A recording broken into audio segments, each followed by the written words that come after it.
I'm Rosie from Teeny Tinkers. And I'm Pablo from Over Creation. And I'm Anna from KitnKat. And you're watching Unhinged, a doll collector podcast.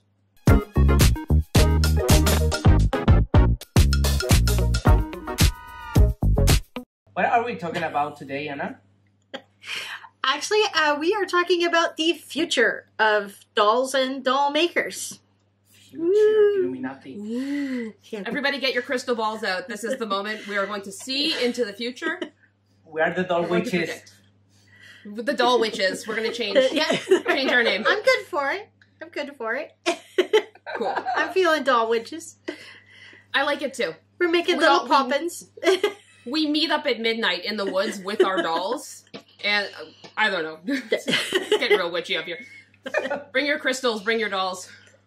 Oh my gosh. There have been a lot of changes in the last maybe 5 years or so that are really kind of changing the landscape of what doll making is or what doll making might be. I think so at least.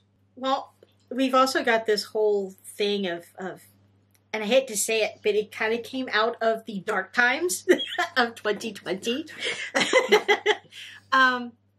A lot of people were on their computers. They were at home. They were looking for things.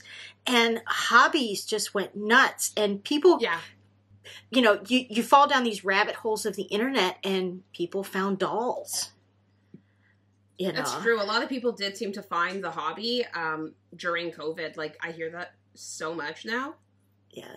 Kind of cool, honestly, though. It's like one of the nice things that, there's not many nice things that came out of an international pandemic. Yeah. The dark times and the doll witches. Trademark. Trademark. But I think, finding hobbies, really boomed. And obviously doll making, doll collecting, customizing is one of those hobbies that I think really took off. And I think that's really great. But it definitely is changing the landscape of doll collecting at an exponential rate. Well, and I think too, a little bit of this whole kidult movement where adults are we're Gen X, but we still collect toys. I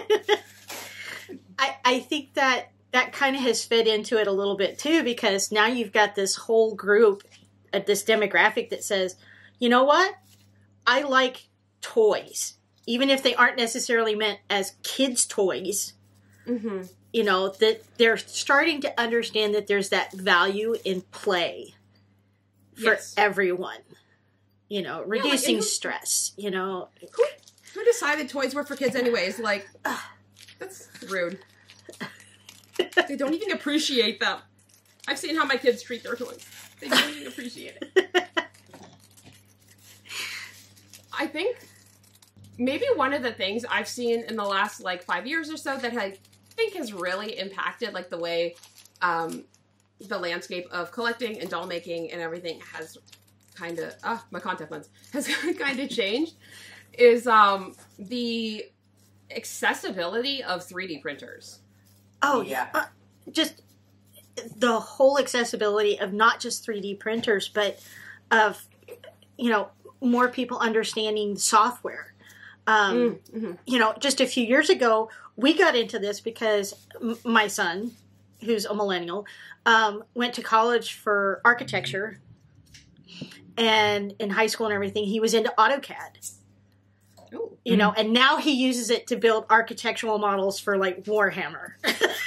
That's I think it's so funny how so many of us have especially the millennials, we all have these degrees that we're I have a journalism degree, and I'm I write YouTube video content. Stuff like that. Well, he's a political science graduate, but he uses it, I think, for DMing for role-playing games and tabletop games. Yeah. Oh, man. I think it's also really important to say that not only 3D printers are accessible, us being able to create something without having to invest a lot of money, just having an iPad or any somewhat tablet without having much knowledge. We have Rosie here as the prime example of that. I think that really changed how people really wanted to jump in and make doll related things and jumping to say, hey, I can make a doll actually, you know, from zero, from scratch, without knowing anything. And I think that's really important. And I think there's also a huge contribution that social media made. I know we say bad things about social media, but in the early days, pirates. What's this? I did a meow. Yeah, rawr. Yeah, I'm too millennial. I went like raw XD with it. I don't know why that was. But it was like there was. At this one time, everybody was sharing it, and it was all like, open source coding and open source. Mm-hmm. So a lot of times you could get these toys, these 3D printers and that, but before the internet, you'd have to find some obscure basement group in some college somewhere that knew how to use them, that had access to them. And now, if you've got a question about laser engraving, or if you've got a question about making molds from 3D printed items, the answers are at your fingertips. There's still forums, there's still, Discords and things like that where everybody can share knowledge. Exactly. Yeah, 100%. There's Facebook groups for anything. Oh, yeah. Nowadays. So. Yeah, it's true. There's a lot happening on there. And I feel like nowadays also people are more prompt to give advice than before. Somehow, I don't know. Maybe I feel like that. It used to me, at least in this community, I feel like there's a lot less like gatekeep girl boss happening. Yeah. There used to be a lot. Oh, yeah. There still is some for sure. But it's not like it was, I think. Yeah. Yeah. Because I'm of that generation of the old school collectors, and they're going to have to change. I think their attitude's going to have to change. They're going to have to grow. If you want a hobby to grow and you want a hobby to be a living hobby, you got to allow more people to come to the table. Yeah, that's all I'm going to say about that. Like, the accessibility, like, it's going to get more and more accessible for people to make their own dolls or like make their own props, customizations, like all of that kind of stuff. And I think resisting that is just resisting change. And you're just going to be left like grumbling in a corner. And it sucks to think about. Like the hobby is different. Like if the motivations for collecting were one thing 10 years ago, they're different now. Yeah. So we just have to, different generations bring different things to the table. And the influx of COVID, like people coming in, like more perspectives is, I always say it's only a good thing. Yeah. When you have more types of dolls, more people trying things out, like it's not your competition, it's like your collaboration. You know what I mean? It's just like cosplay. It's this new generation is more diverse. They have more different backgrounds, different cultural histories, different, just everything, even the gender makeup of the group, it's got to change. For us, Corey, my partner, he is probably more of a collector than I am. I want to play with him, but he likes to have, he's the completionist. He has to have everything in the series. But, we go to a Comic-Con or something that just happens to have a doll meet, and there's more men. Yeah. It's almost a 50-50 split. And then, you've got gender neutral, whatever, everything inclusive, this much wider demographic. And then you go to a doll event, and they all look at him and they go, oh, well, he must be the plus one. Yes, that's actually like, so accurate.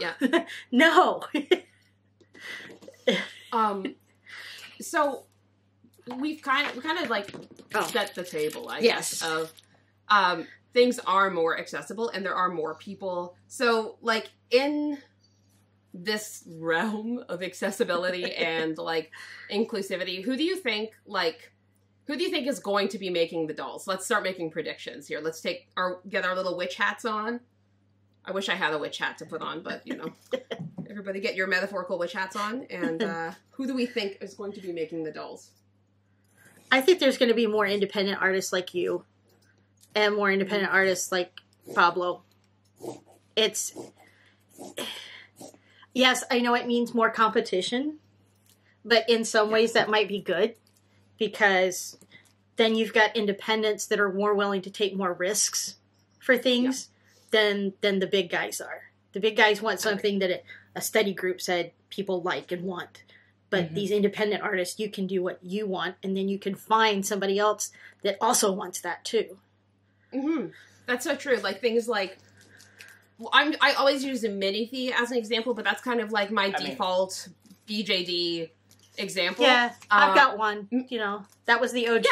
Yeah, it's kind of one of the OGs. So like, there's going to be a lot of people who like mini fees, but I do agree that this accessibility is like kind of like what I do or what Pablo does. We have a niche of what our dolls are, and it's like they're all different from each other. Like something we'll see a lot, and we have seen a lot, is that people sometimes complain about the aesthetics of independent artist dolls, but the whole point of the independent artist dolls is to break out of what is being offered by a lot of these bigger companies. It's to make the dolls that we were looking for. And I'm like, that is something I'm so excited about, is like the weird little friends of the doll world are my favorite. And there are more of them every day. And like, that is so exciting. Oh, also, and another mini note on, yes, there are more artists, but there are more people in the hobby too. So it's not that we're all sharing a piece of this like 500 people pie. The pie is now like 10,000 people. I don't know if it's 10,000 people. And how many of us only have one doll? Okay. Me, so, obviously. I actually had that write it down about us as artists thinking that we somehow have more competition because more people are getting into the hobby and making. But I also think it's really important to note that there's also a big amount of people that are just making art and making dolls for themselves. Yes. And they're not planning to sell. And there's also a lot of people that start creating the dolls and they end up not selling them or leaving the hobby or just not existing. So there's also a lot of companies and a lot of artists that are stopping doing so. So I personally don't really see that the number of people that are dedicated to what we're doing is really increasing in a way. Because we're like always getting and always losing in some kind of way, you know? Yeah, it's cyclical. Like, attrition, there are new artists, but I have seen like 4 artists in the last 2 years. And that's really sad to me, especially when it's for like financial reasons, but who have stopped making dolls. And also, just everybody who makes a doll, making a doll is one thing. Running a business is a whole other thing. And some people who make dolls shouldn't necessarily run a business. We've seen some examples of this. We are not naming names, but there are some examples of people who make dolls, and sometimes really fabulous dolls. But running a business is something, it's a whole other beast. And it's something, it's not for everybody. And so there are going to be, I agree, artists who are just making things for themselves, like trying it. Some will be trying it out, dipping their toes in the water. Some will be just fall in love with it and just make 1 million dolls for themselves. And like the weirdest, coolest things you've ever seen might come out of that.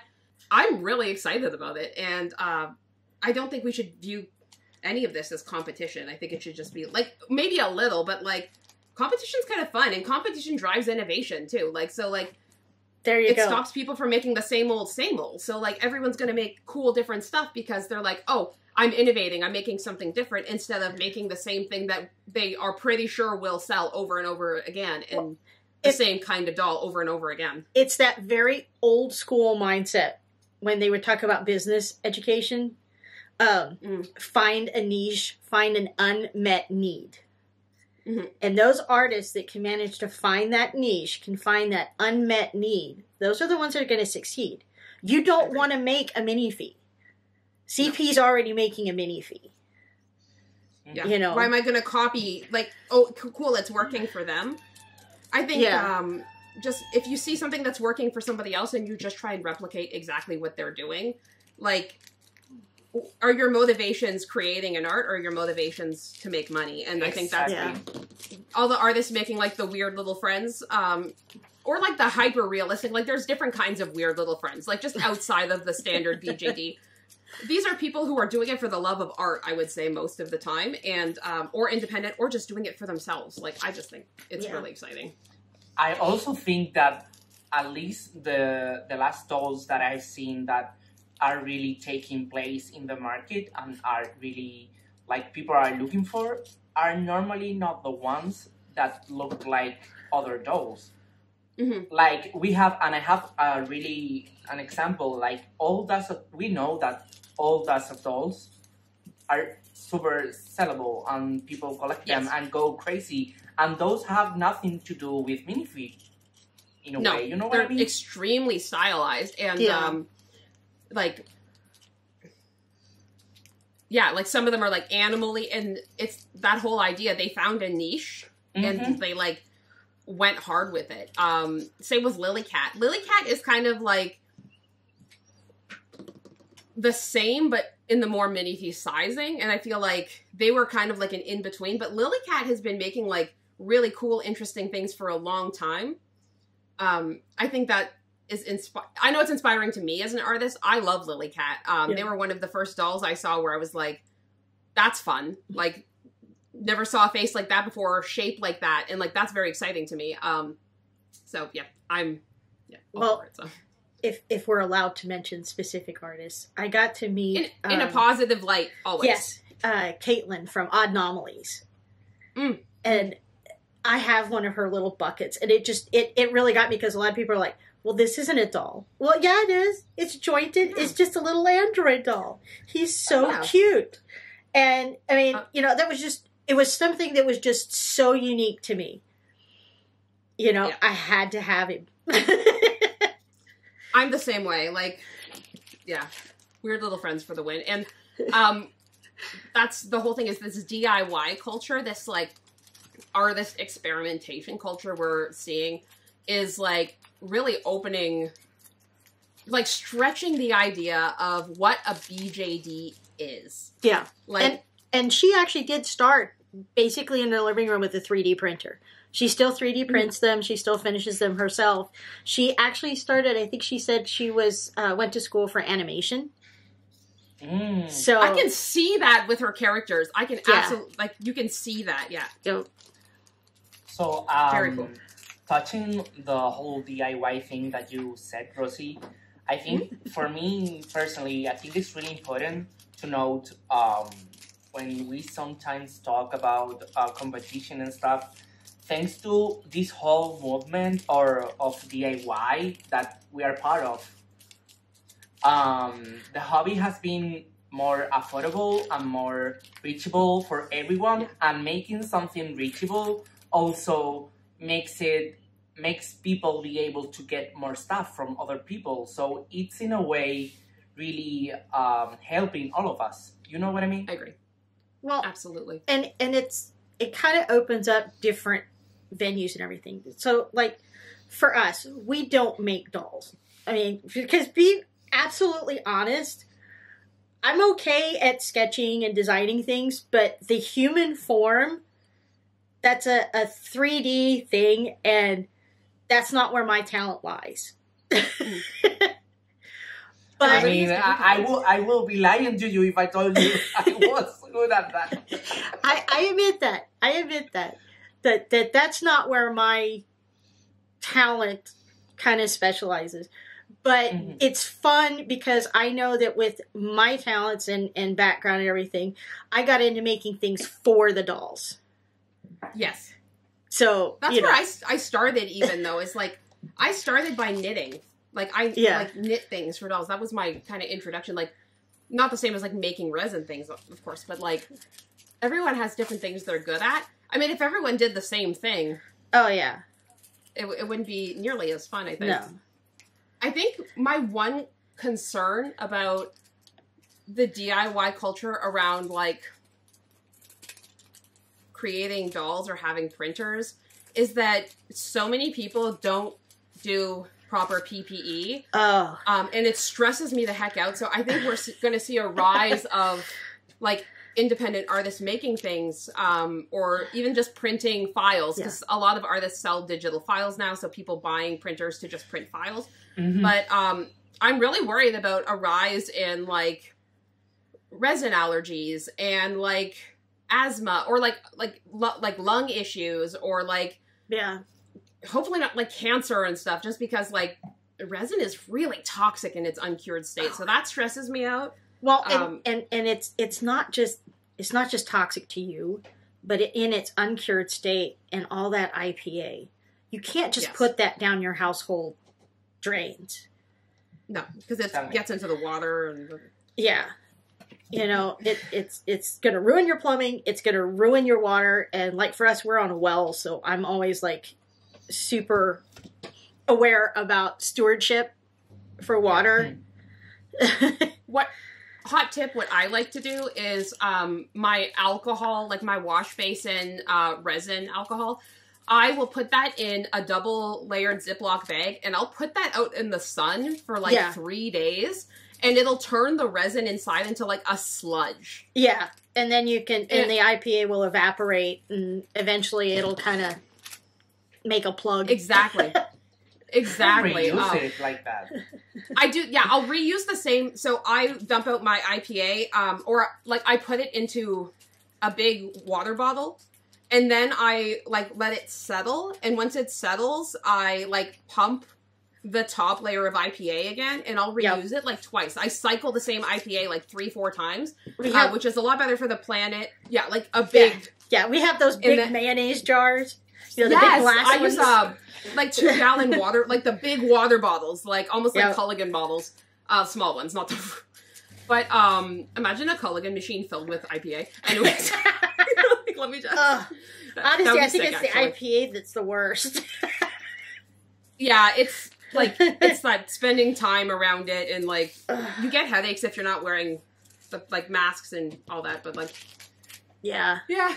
But, yeah, my concern is predicting the future. I predict a future of more injuries, and then also tighter regulations on things like 3D printers and all of that, and who can access them if they're causing, like, a health concern. But, you know, maybe not. The governments don't really take care of things that... Yeah, they don't really care about. Actually, Corey's down in the basement right now because of our new equipment. Fire suppression, fire extinguishers. And we're installing another vent. But, yeah, it's doors open, windows open, the exhaust fan going. I have an air purifier down there. You know, we do not have pets. We do not have kids. We have pets and kids, but again, that room, everything is in there, and it is sealed. I have it's sealed all the way around, and there is an industrial vent that shoots it outside. Like, you have to for like long term, like especially, Oh yeah, you gotta. I mean, even with the 2-part stuff and the UV resin, when people like make stuff at their desk, and it's like. They're making eyes, and I'm like, you're not wearing gloves, you're not wearing a mask, and you're... I did that one time with the UV resin, because I was like, it can't be as bad. Because they put it in those friggin' Make It Minis, or, exactly, like, they put it for kids, it can't be that bad. And I did it one time. I made a bunch of eyes without a respirator, and I was like, my chest was tight, I had to lay down, I had a headache, and it was like, that was from making eyes for, like, putting the resin in for, like, 15 minutes, and I'm like... Okay, everybody, maybe not today. Well, when I started out playing with the resin and stuff, low odor. Okay, no problem.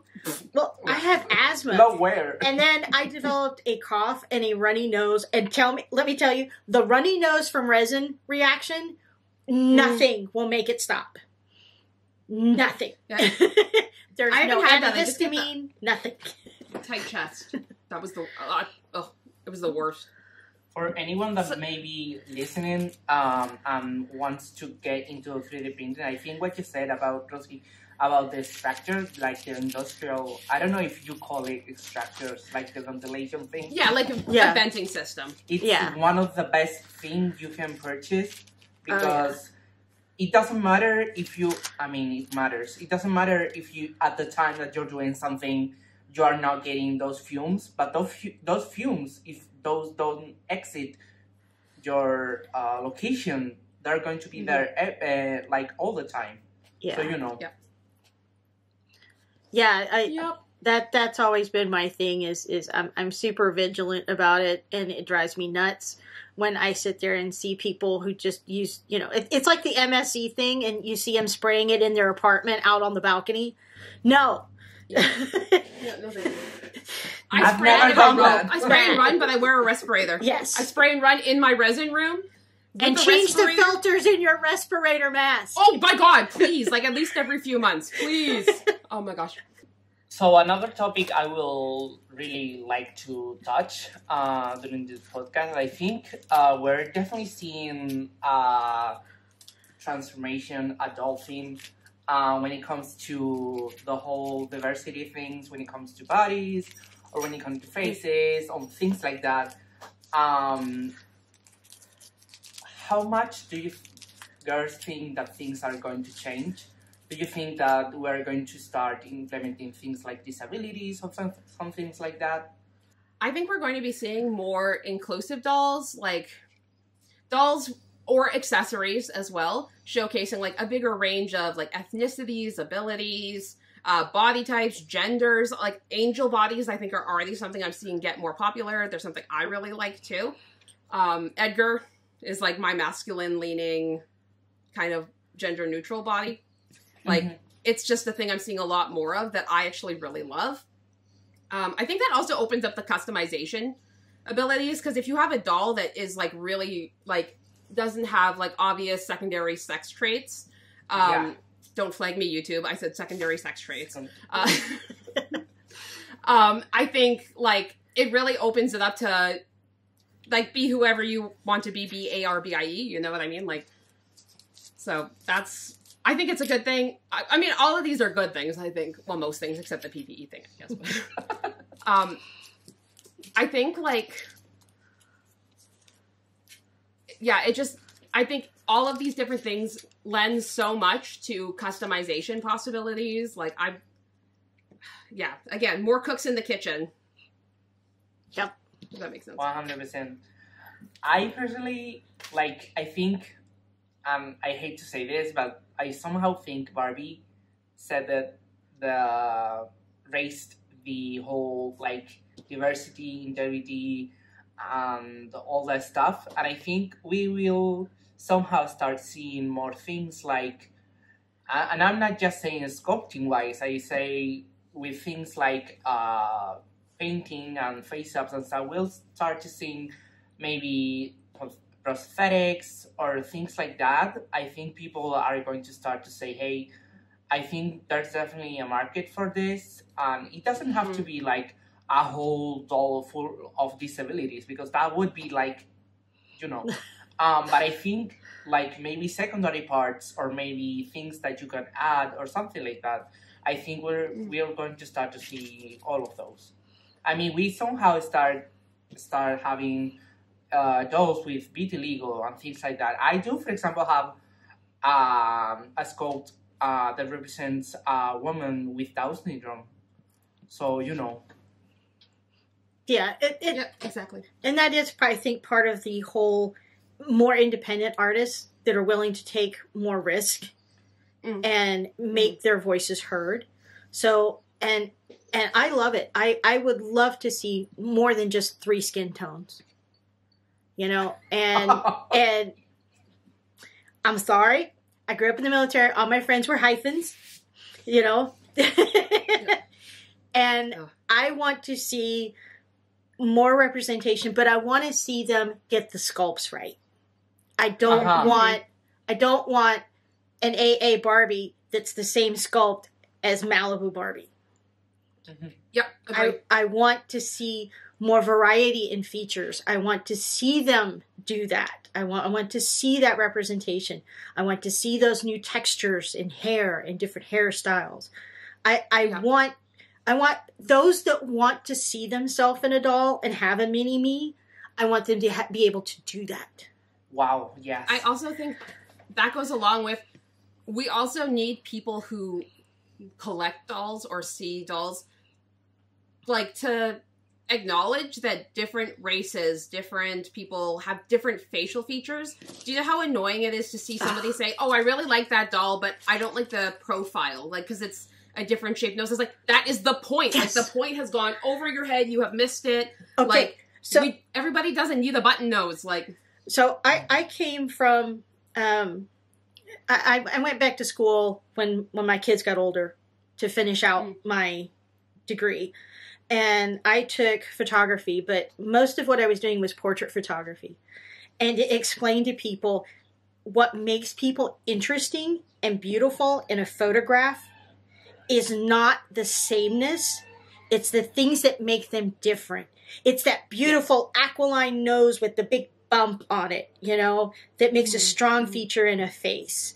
It is the freckles across the nose, or, you know, so, but not in a not to fetishize differences, but just the fact that what makes them interesting is usually what sets them apart, you know, that gap in the teeth.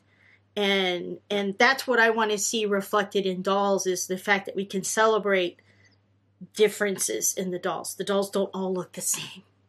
I think artists sometimes even get maybe a little stressed out about, like, making a doll that isn't represented by themselves. Like, I'm white as hell. Like, the camera is washing me out. Even, you know what? I'm probably just white as hell. I don't know. No, but wait till you see when you get the footage from the other camera. Yeah, like, in this camera, in my phone camera, we're looking okay. We have a little color. I'm the palest person that's ever existed in my camera. I don't know what's going on. But, I have, like, Junie is a Korean sculpt. And I'm not gonna lie, when I first made her, I'm like, are people gonna come for me for making, like, an Asian sculpt, being, like, a white French-Canadian lady? Like, is that gonna be a problem? And honestly, people weren't. I think as long as you're respectful and as accurate as you can be, and stylization is okay. That doesn't mean if you're making a different ethnicity doll or a different gender or a different, like, anything, that the doll suddenly has to be hyper-realistic. It can still be stylized. It just needs to be done respectfully, and not be, like, a caricature. Exactly. If that makes sense. Yeah. That's all. Yeah. Don't be afraid.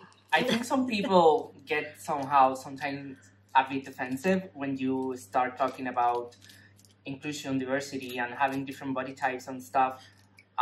We're definitely not, or at least I'm not saying that skinny white dolls shouldn't be made. Yeah, we need all. The whole conversation is about that is right, but we also need people making something different, because we somehow need to make what represents this whole world, you know, because if you always do the same kind of doll, of course people are just going to buy that because it's the only thing that they have seen or they have ever had. So they will go to what they're used to, you know. Yeah. Most dolls on doll dealers, like Alice's collection stuff, are big-eyed white girls. And it's the majority of what is, like, available through dealers. Like, there's boys, too. There's big-eyed white boys as well.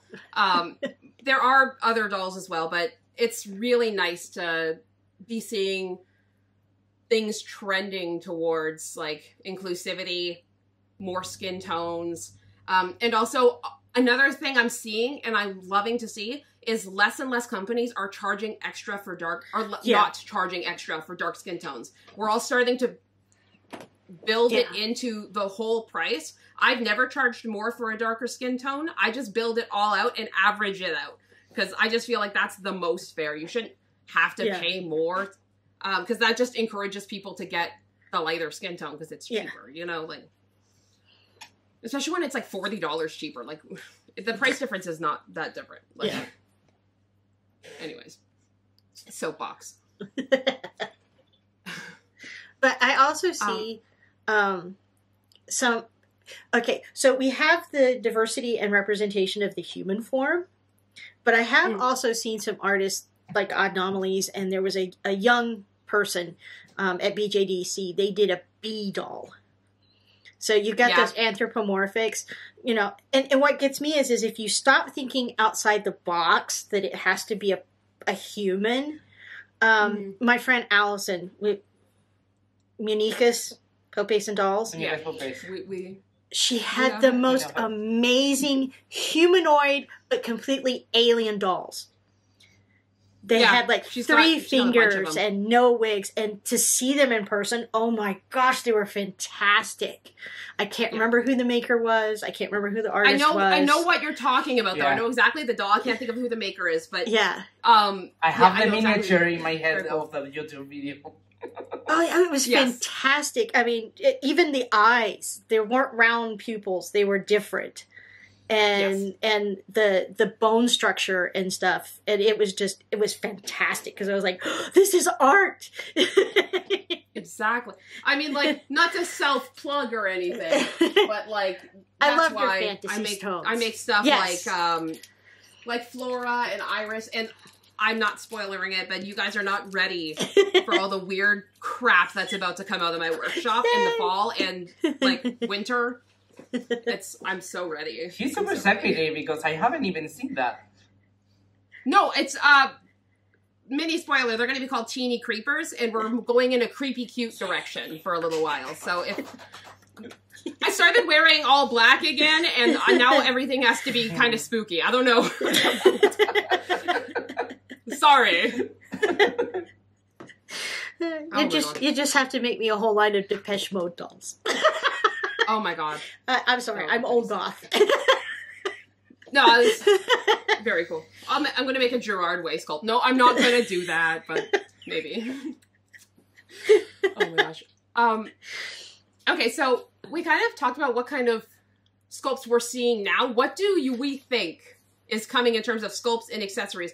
Let's go 5 years in the future. 10 years in the future. What do you think people are going to be making? Or maybe, or could be making. Oh, gosh. I want to see android dolls. I want to see punk dolls. I want to, cyberpunk dolls. I want a good our AI overlords doll in doll form. I want like the Metropolis android, but like a steampunk version of it. and I want it to hook up to my Google Home. And yeah. That will be the new. I can't say her name. Yes. Oh, I know you can't because they'll talk to you. But I think that is kind of like what I think might happen is more integrations of dolls with technology aspects. I think we're going to see more like things with like light up features. I think we're going to see things like, or I want to see things. I think this would be so cool that have like weird engineering things or like have like electronics that can be built in. I'm glad Corey can't hear you.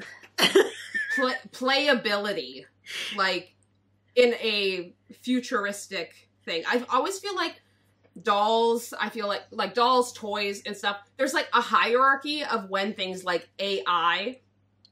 Yeah. AI is just machine learning, by the way. There's no artificial intelligence. It ain't real. Don't worry about it. Artificial idiocy. It's an algorithm. That is all it is. It's math. Exposed. There's no intelligence. Like AI. Algorithm intelligence. That's all it is. I don't like AI. AI is just machine learning. People are using it to steal art and stuff. I don't like that. But I do. What I mean is, as far as being able to say, like, hey, insert name of local droid device that answers things when you say their name. I don't want to trigger everyone's devices at home.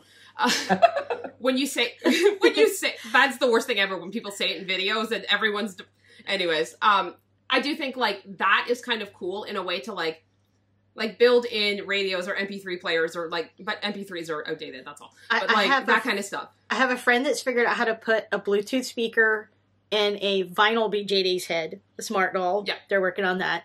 Corey wants, like, tiny displays for the eyes so that the eyes can change expression. Wow. Closer to home, maybe the 5-year, I have seen a few people, there tend to be the more high-end BGDs, but optional face plates so that your doll can have different expressions.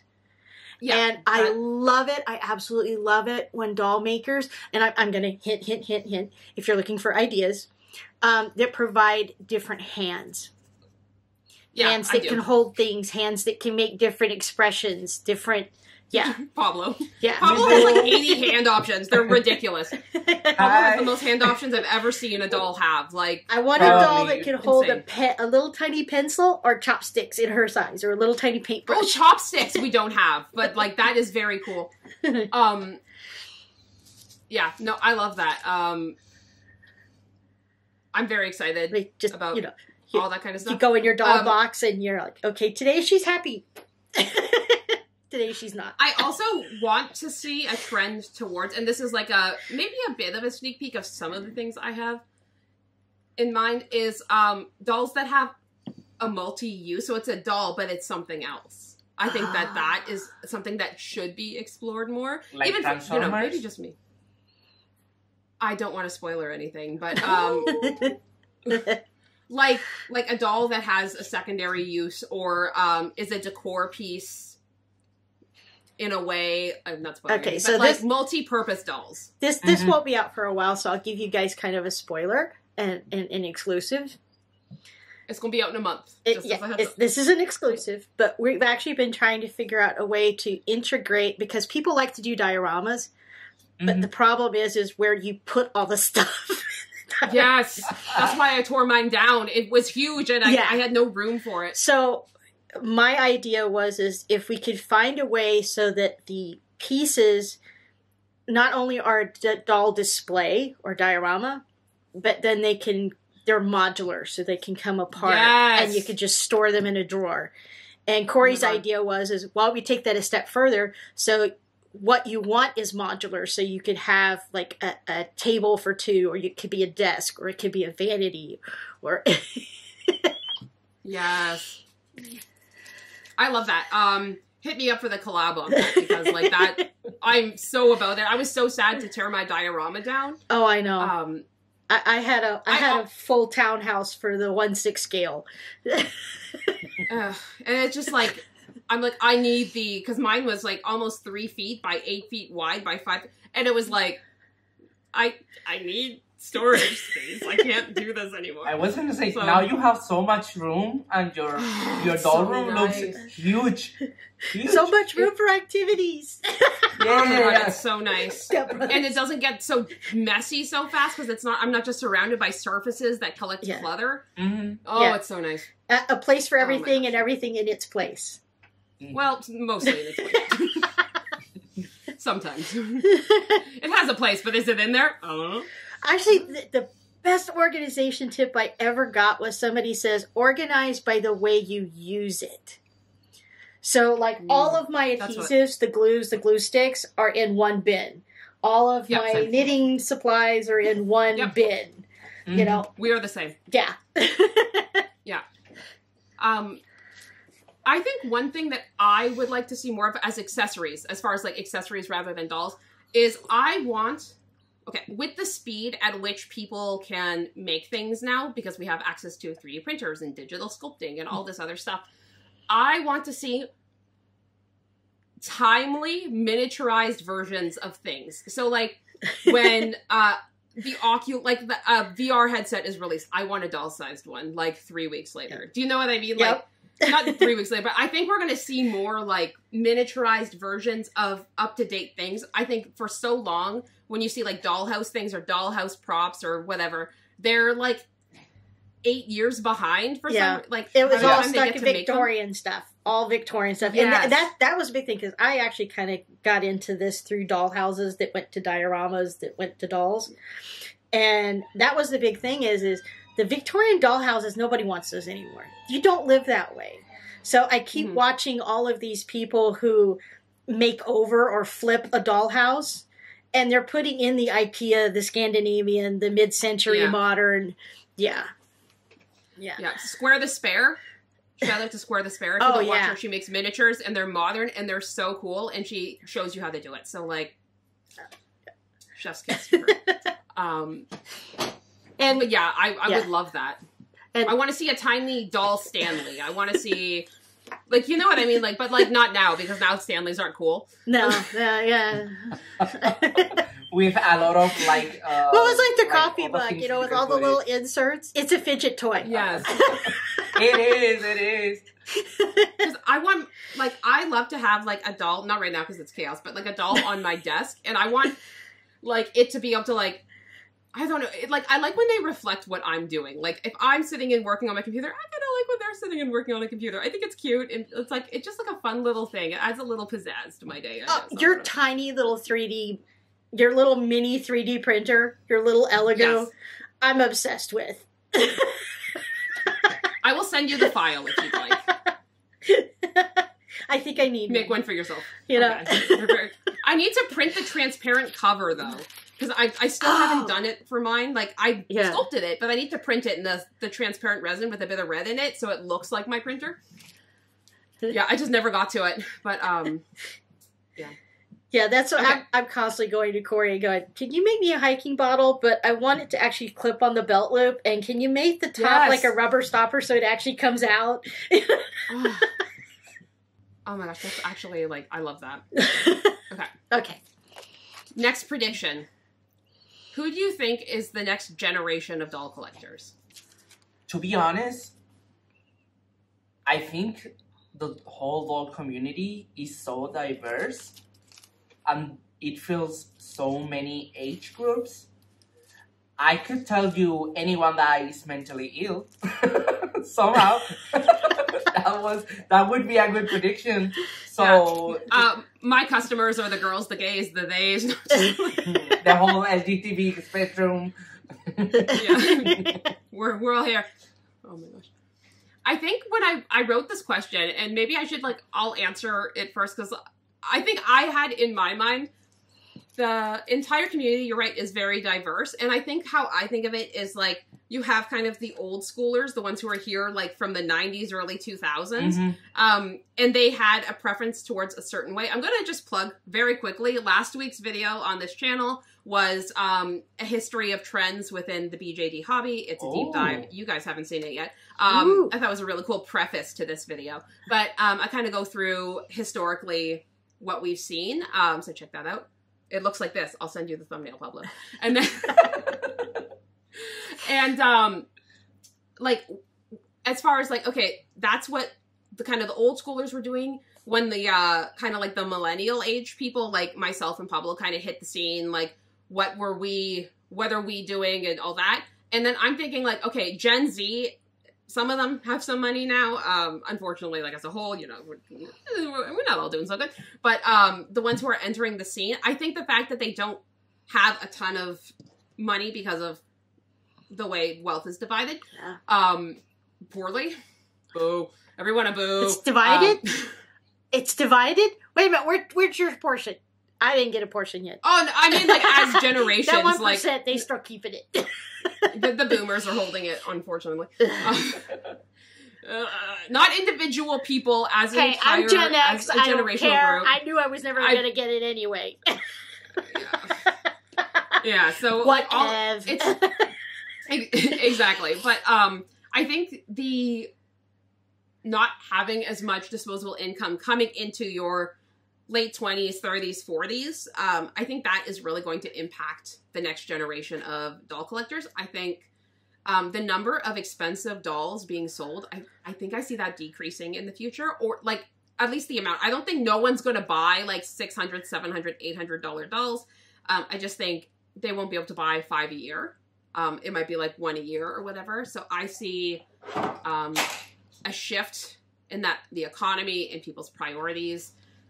It's something I've already been seeing, like, amongst, like, doll artists. So I think the future consists of the DIYers, the refinishers, doll doctors, and also, like, more affordable options like 3D printed dolls, smaller dolls, kit dolls, and, like, teaching people how to make their own as, like, or, like, supply bases and stuff.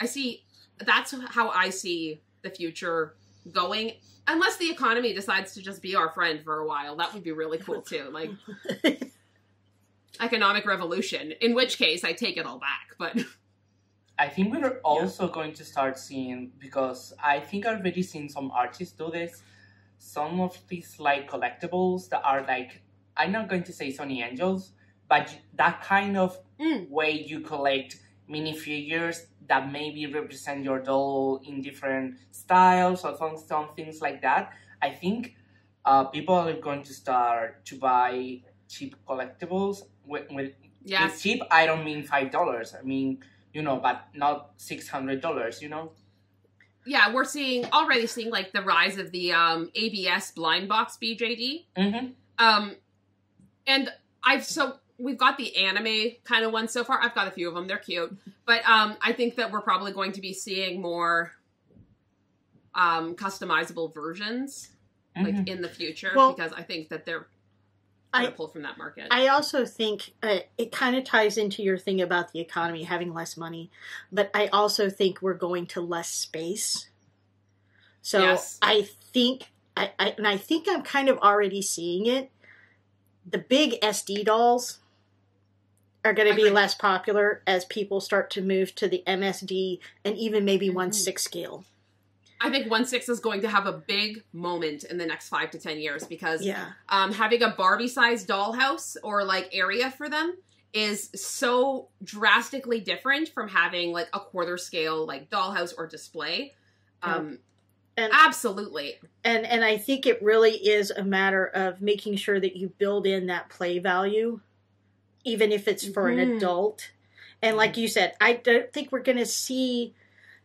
There'll always be full sets. There'll always be licensed dolls. There'll always be character dolls because there's that demographic that wants to collect anything that surrounds that property that they're a fan of.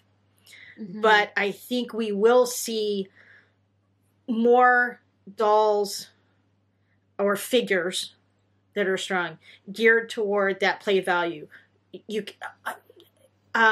Japan came out with, in the 2000s, a doll called the Momoko doll from Peachtree. Oh, she's so cute. I've got like 5 of her.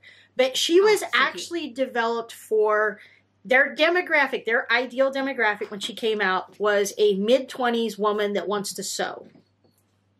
And all the pattern books and everything else like that. And I think that's what we may see. People will have fewer dolls, but the dolls that they have are going to be more precious to them. Agree. And they'll have more things with them because that's what they can compact. And I do think that this trend of play for grown-ups, I mean, come on, Lego has invested millions in marketing. And Corey actually used to be an adult fan of Lego before they had all the creators and the black box sets and the super high-tech sets. I don't think that's going to go away. It'll be interesting to see because millennials are kind of, you guys are in your high nostalgia phase right now. I see a lot of like Y2K things. Very near future. Yeah. And for dolls. And as that shifts, what will be coming out for the next generation? Because I think it's going to be a challenge if they wanted to go the IP route because things change so fast. Trends change so fast. Fads come and go so fast. And that's something I was thinking. So much of it is electronic media. So they're going to want maybe something that's more tech.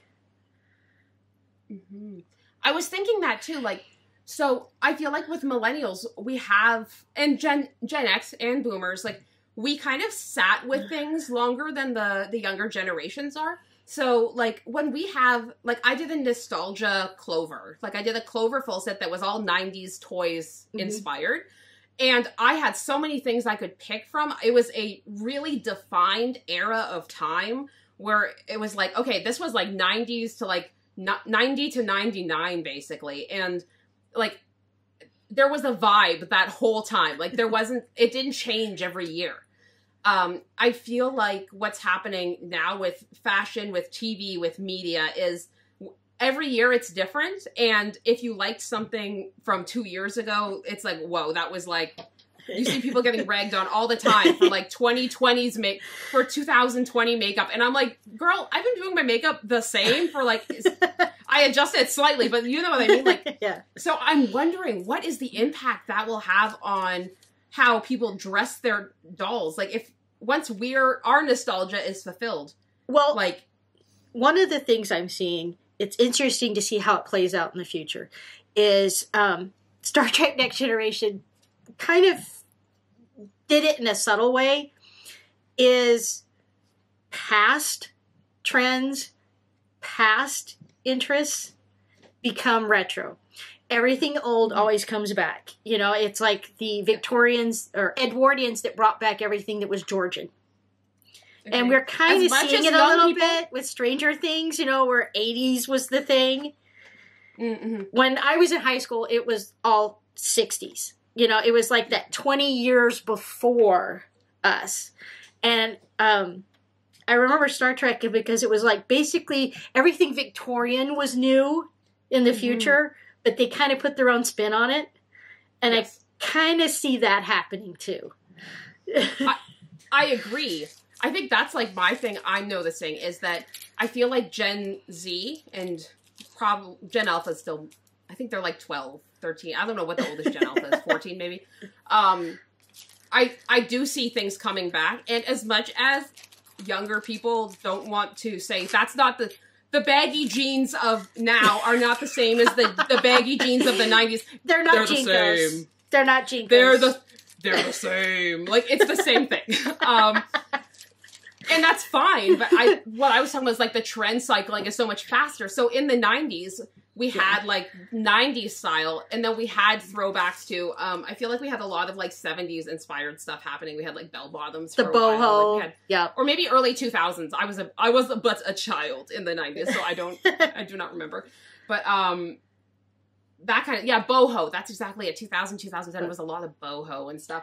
Which was after a revival of 60s boho, which was a revival of the arts and crafts movement. Oh my gosh, so you just keep going back and back and back. But yeah, with in the last, I would say the last 10 years, I feel like what's popular, it's like, oh, we really like 80s style. And then we did 80s for like a year. And then everyone was emo for like, not emo, like e-girl, e-boy for a while. And then there was like suddenly a lot of like 90s. And now I'm seeing Y2K. I'm seeing 2000 to 2010 back in a big way. But it's like every 2 years. It's like we're not the cycle is so fast now. I feel like no. I do think that kind of goes to what I've said earlier, where I think like people kind of seeing what's on trend now and then making miniatures of things. I think we're going to see that a lot faster. Well, and you have that whole aesthetics thing, you know, where people just pick an aesthetic and they stick with it regardless of what the trend is. You know, I mean, you still see cottage core stuff. Yeah. Yeah. Also, aesthetics are split up into like when I was a child. Yeah. And my perspective is like I consider myself kind of alt, and my version of alternative really fluctuates. I don't see it as, oh, I'm this aesthetic and then I'm this aesthetic. It's just like, to me, if I'm wearing all pastel and like looking wild in, that's kind of the same to me as when I wear all black and I have kind of like witchy clothes. Like, hey, I'll still rock it's all alt. I'm never giving up my Converse All-Stars. Sorry, guys. Oh, no, same. I love my grunge. That's what I wouldn't mind if it came back. I could deal with grunge again. It's just that it's like it's split up, like, so there's alt, but alt isn't just alt anymore. Alt is where you got grunge, you've got new goth, you've got like Lolita goth, you've got romantic goth, you've got emo, you've got metalcore, you have like I don't know all the aesthetics. I'm probably just mixing things up. God. There's so many, and it's like glam goth. That's not a goth outfit. That's like. I don't know, like Black Lolita. I don't know what the aesthetics are called, but I kept joking about one where, you know, we would mix it was happy hippie goth. Yes, like nature goth, like yes. Yes. I think it's also just like really important, not because I'm listening to you girls, and I think even though I think we definitely have to look into what's trendy at the moment, we also need to find like the perfect recipe to make things that don't like that don't get old with the pass of time, that are, because we've seen many, like, for example, and I hate to say this again, but minifees never, like, as many years that we have had the whole minifee thing in the market, they don't suffer the pass of time as, for example, other dolls or other trends. So I feel like it's also important for us to find that piece of our art that does not gets affected by the pass of time, and that's like always trendy in a way. And I think now with all these trends and all these people getting into the hobby, that task, it's even harder, if that makes sense. But once we find that, I think we're good. I think, like, yeah, there's timelessness, but timelessness doesn't have to be, not even timelessness, it doesn't have to be typical. Like, in the way that, like, a little black dress is timeless. It doesn't have to be like that. I think just making things regardless of the trend, which is, again, what we are seeing with independent artists and DIYers anyways. I think it's commitment to your aesthetic, your style, your the thing that makes you you. And developing style, I had a photography professor says developing style is the hardest thing as an artist. It's not skill in using the camera or computer or your medium, because that can be taught. It's developing that personal voice that's yours. And if that voice is authentic, other people are going to respond to it. And quality.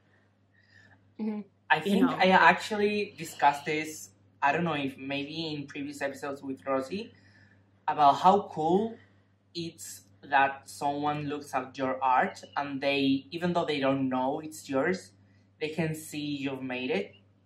And it can somehow be seen as something bad, but it's such a cool thing, actually, to you know, because there's many dolls that we can see and we say, oh, this is a dust of dolls head. And that's so cool. That's like making a mark into the whole market and the whole hobby, you know?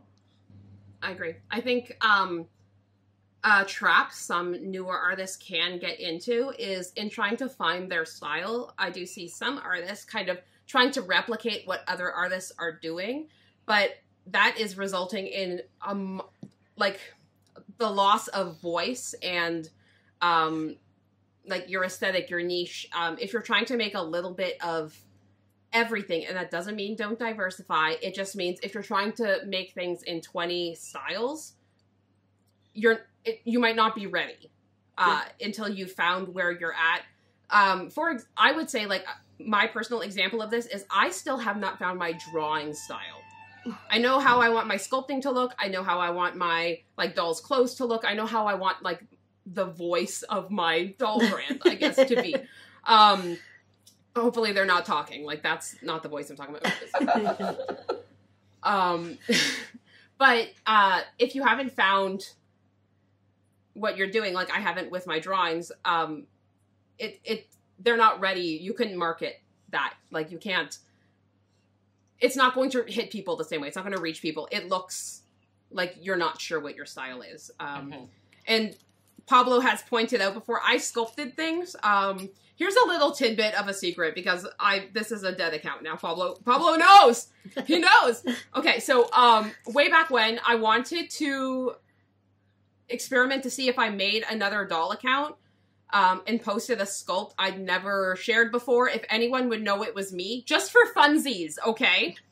And Pablo immediately found it and was like, this is Teeny Tinkers, and is this you? And I was like, I went out of my way to sculpt it different, but I have such a defined style, even though it didn't look like any of my other dolls. He goes, that's a Teeny Tinker's nose. He knew! So, like, that's, like, a gift in itself. Like, I think recognizability is such a win. Like, I was, like, really happy about that, but it's like, well, my plan is foiled. And it's a dead account now, so.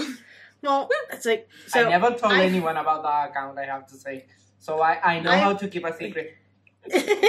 So I finally, this year, got to get a Pasha Pasha doll. I got one of the Simply Beautiful ones, the more accessible one. And friend helped me get it so I could split it up. You know, I didn't get like the big full set. No, I can't afford that. But I had to do the face up on her. And for a long time, I looked at the dolls and I went, not my thing. Not my thing. But then I realized that the hands on the doll are literally her hands. Her hands do that hyperflex. Her hands have those. And when I started looking at it as this is her expression of herself and how she sees the world, it's weird, but the doll actually became more attractive to me. And I wanted one. I agree. It's my favorite is when I see a doll and I'm like, it kind of looks like you. Like the artists, when they kind of look like their doll. Somebody said that on one of my shorts on YouTube the other day. And I was like, oh my God. I was just like, they're like, it looks like you. I'm like, thank you. I can't remember which doll it was, but like, I think that's like exactly it. It's like kind of a reflection of how you see the world. And like, this is the face I see every day. So there might be a little bit more of it in some of my art. And that happens. It's the Leonardo-ification of your artwork. You know, if you look at Leonardo da Vinci's Mona Lisa, there have been people that have shown that the proportions in the face, you could almost superimpose his face over it. It's super cool. So yeah, that's your chi, that's your spirit that ends up, because even if it's on a computer tablet with a stylus, there's still that imbuing it with your creative spirit, your you know, I'm going to go all hippy dippy, but you know, your chi, your energy ends up imbued in that object. So it can't help but have some resemblance to you, either as a little sister or sibling or a child. You have children, so I'm sure there's a certain percentage that you can see your kids in your sculpts. A couple of my sculpts were inspired by my kids. Yeah. Guess which ones in the comments? They've never seen my kids, but I think it's pretty straightforward. So, I guess the last prediction maybe, what do you predict for yourself and your art or doll making in the future? Me first? Yes. Sure. Or Pablo? Okay. So, well, for us, it's really about adopting these new technologies that are coming available for small studio use. Because that's the really cool part, is all the things that you used to have to be able to have like a huge warehouse to have access to these tools, this software. So for us, it's adopting that tech so we can grow and finding a way to make the things that we sell meaningful to the people who buy them and have value to them. Because we are doll people and doll collectors. We just happen to make things that we want and have extra. So we, you know, have to find new homes for them. And for me, because of the stage I'm at, I'm excited and I want to support doll artists and doll collectors and just people who love dolls. So that's where our focus is. I love that. What about you, Pablo? So actually, I think when I got into the whole sculpting or creating my dolls, I had kind of like an explosion of things that I did that I haven't even been able to give a space to. So I see myself taking more time into showing off what I've done during this time. And if I create something new, I will definitely keep doing what I've been doing since the beginning. And if it's not making something new that is not in the hobby at the moment, it's doing my own take on things that are not as usual. Because for me, for example, if I'm trying to promote that we have to see more inclusion, more diversity and stuff, and I'm not doing my part on that, it's where I kind of feel somehow hypocritical. Is that the word? I don't know. Yeah. And I think it's also where I find myself more comfortable. And as Rosie said before, as long as we do things with respect and with, a vision of encouraging, making something different, I think we're all good. So definitely I see myself doing that. I love that. I think for myself, I do definitely see myself continuing to do cast MSDs. Like, that seems like something, obviously I want to keep doing, and my weird little friends. Something I think I really want to focus on, especially with my smaller dolls. I want to get really artsy and fun with it. I want to I will be branching outside of what you expect for a BJD, at least in the space as it kind of exists.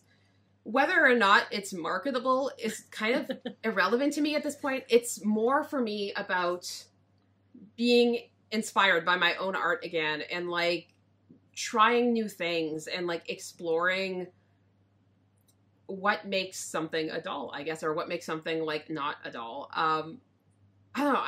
I just am really excited about using these new technologies and multimedias, like using different medias to create something that people haven't seen before. That's what I'm most excited about right now, and what I plan on doing in the future. Big things for everybody. Good, yeah, very exciting. Good stuff on the horizon. All right, well, this has been a wonderful meeting of the coven. So mote it be. A lot of fun. I think it's very cool that a lot of our predictions kind of overlap. We are seeing the same kind of trends, but I think we're seeing different things at the same time. And I don't know, I'm just really excited about how this is going and the future. More DIY things. More voices. More diversity. More voices. Yes. Yeah. I love this. More community. More community. Yes. Oh my God. Why didn't we talk about Yes. that? Yes. Dolls as communities. Like, yes. yes. Yes. Klingonologists. Speaking of community, leave a comment down below about what kind of things you would like to see in the future, but also like trends you're seeing maybe in your part of the world, maybe in your generation, maybe anything that we might not have touched on, because we would love to hear about it. Well, so.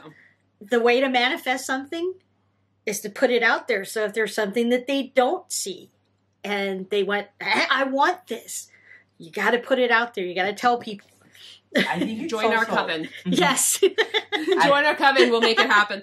I think that's so cool because since we all are different kind of collectors, we all see different kind of things going around, or maybe what we think is trending is not for someone else because they don't see it on the feed. So, yeah. It's always interesting to know everyone's opinion and take. Mm-hmm. Absolutely. Well, this was a lot of fun. I had a lot of fun. No, I was just going to say that it's been a pleasure to have you here, Anna.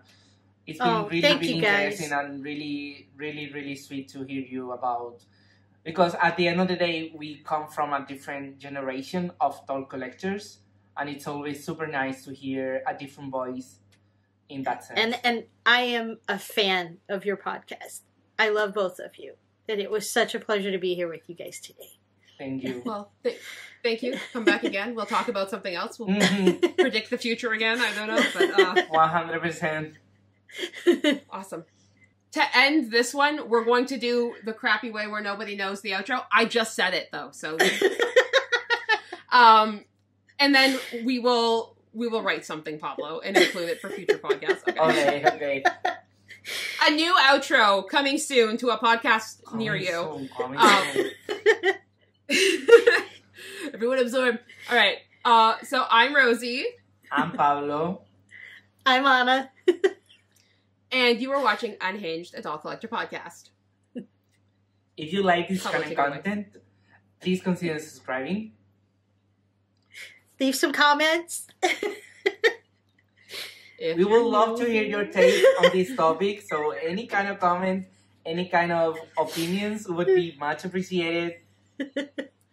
Including opinions on an outro, because Yes. obviously we are We hard pressed on an outro at this point. We could do some kind of collaborative giveaway. Suggest an outro to us in the comments below. But as always, we hope you have a fantastic day. Bless. Bye-bye.